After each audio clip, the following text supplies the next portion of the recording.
어쩜 이렇게 시간이 안 가는지 정말 버스 안에서 고잉 이불 속에서 고잉은 언제나 너에게 고잉. Assalamualaikum warahmatullahi wabarakatuh. Sebelumnya perkenalkan, nama saya Salsabila dengan NIM C1C022020 dari kelas R11 Prodi Akuntansi.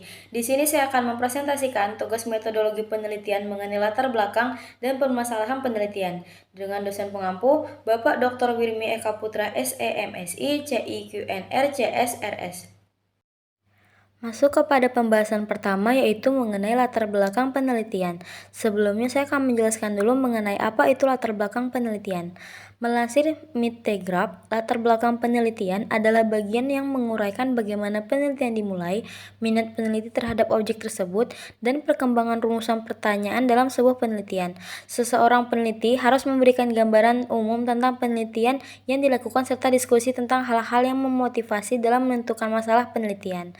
Latar belakang peneliti berisi informasi mengenai substansi masalah yang diteliti diperoleh oleh peneliti dari fenomena, peristiwa atau problem yang perlu dicari solusinya. Dalam konteks penelitian sosial, peristiwa yang dimaksudkan bisa meliputi peristiwa-peristiwa yang terkait persoalan budaya, hukum, ekonomi, politik, pendidikan, agama, dan sebagainya.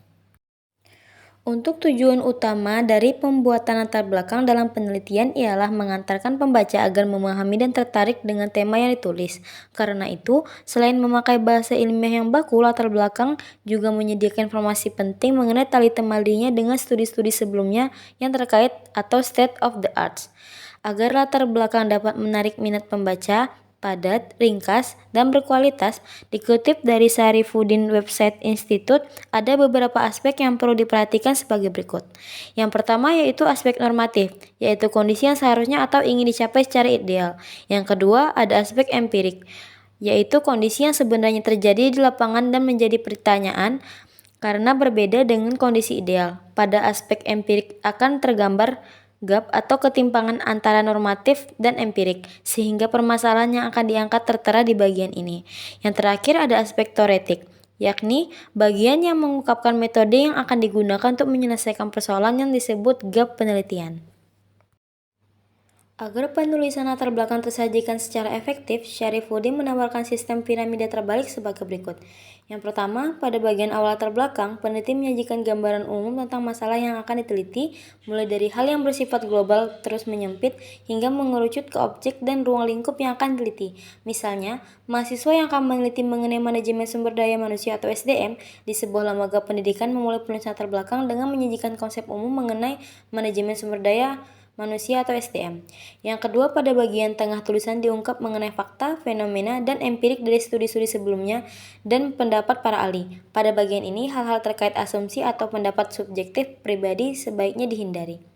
Yang ketiga, bagian akhir latar belakang membahas mengenai alternatif solusi yang bisa ditawarkan, baik secara teoritis maupun praktis, sehingga melahirkan judul penelitian. Karena itu, dalam metode penelitian kualitatif, peneliti tidak perlu bingung dan sibuk mencari judul penelitian sejak awal, melainkan tema dulu. Misalnya, mahasiswa jurusan pendidikan bisa memilih model transformasi pendidikan sebagai tema sentral pendidikan, atau mahasiswa jurusan sosiologi bisa memilih konflik elit sebagai tema judulnya dapat disusun ketika peneliti berlangsung. Adapun pentingnya latar belakang dalam sebuah penelitian. Latar belakang akan membantu sebuah penelitian menjadi lebih terarah.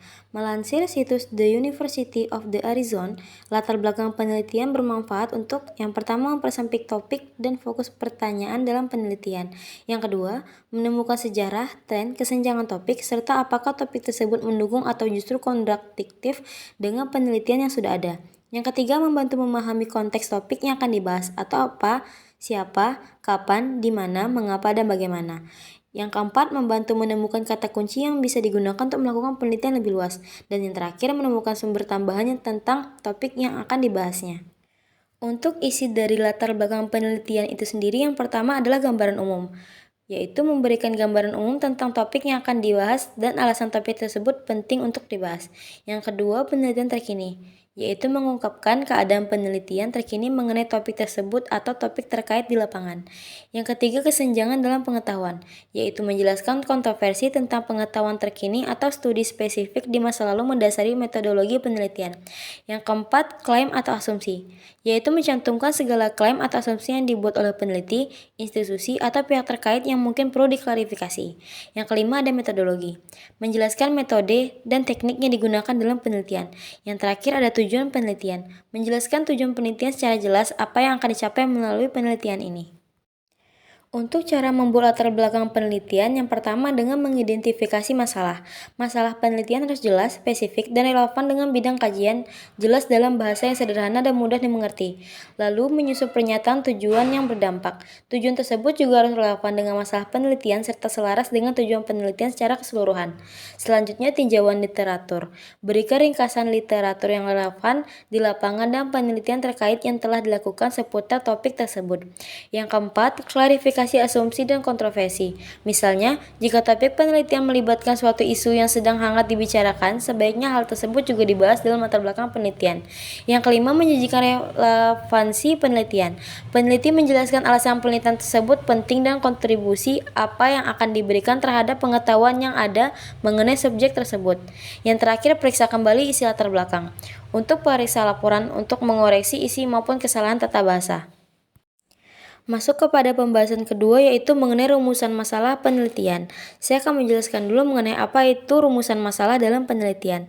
Secara umum, definisi rumusan masalah berisi pertanyaan mengapa dan bagaimana terkait penelitian atau topik yang dibahas dalam karya tulis ilmiah. Mengapa rumusan masalah harus ada? Menurut Munawar Syamsuddin, dalam tulisan berjudul Dasar-Dasar dan Metode Penulisan Ilmiah, rumusan masalah ada karena tulisan ilmiah membahas mengenai masalah tertentu. Untuk menjawab masalah yang diteliti, seorang peneliti harus mampu merumuskan pertanyaan masalah. Pertanyaan-pertanyaan yang memuat masalah tersebut harus dijawab oleh peneliti dalam karya tulisnya. Untuk itu, rumusan masalah wajib ada dalam penelitian. Adapun faktor yang harus diperhatikan dalam pembuatan rumusan masalah. Yang pertama, bersifat orisinil. Masalah yang diangkat haruslah asli dari masalah yang sesungguhnya dan tidak juga boleh diciplak dari permasalahan yang ada dari penelitian sebelumnya. Yang kedua, berguna bagi masyarakat atau pembaca.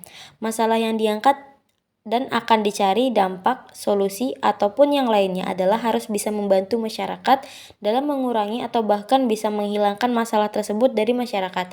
Bagi pembaca, hal ini bisa menjadi bahan pertimbangan, edukasi, dan bacaan yang penuh ilmu. Yang ketiga, diperoleh dengan cara ilmiah, jelas, dan padat.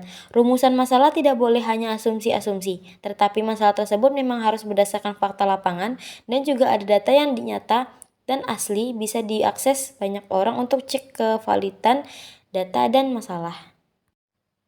Adapun ciri-ciri rumusan masalah yaitu rumusan masalah dibuat dalam bentuk kalimat tanya, lalu pertanyaannya singkat, padat, dan jelas, mengandung nilai penelitian, mengarahkan cara berpikir terhadap topik yang dibahas, masalah yang diangkat sesuai dengan kemampuan peneliti, dan memberikan petunjuk dalam melakukan kegiatan penelitian sehingga peneliti dapat menemukan jawaban. 버스 안에서 going 이불 속에서 going going은 언제나